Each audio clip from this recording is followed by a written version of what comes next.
Hey everyone, if you want to use Proton VPN on Windows 11 in 2026, you're in the right place. In this guide, I'll show you step by step how to install, set up, and connect Proton VPN on your PC. First, Proton VPN on Windows 11 protects your internet traffic by encrypting it and hiding your real IP address. Start by going to the official Proton VPN website and downloading the Windows version. Open the downloaded setup file and follow the installation steps. Once installed, open Proton VPN from the Start menu or desktop shortcut. Now log in using your Proton account email and password.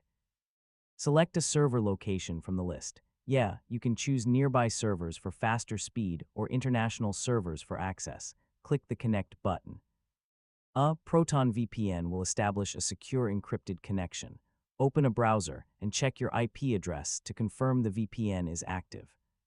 For extra protection, enable features like Kill Switch and Secure Core if available. You can also enable Auto Connect so Proton VPN starts automatically when Windows 11 boots. For best performance, choose a nearby server and keep your VPN updated regularly.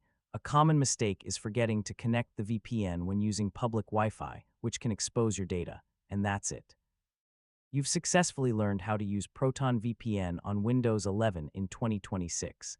Thanks for watching, and I'll see you in the next tutorial.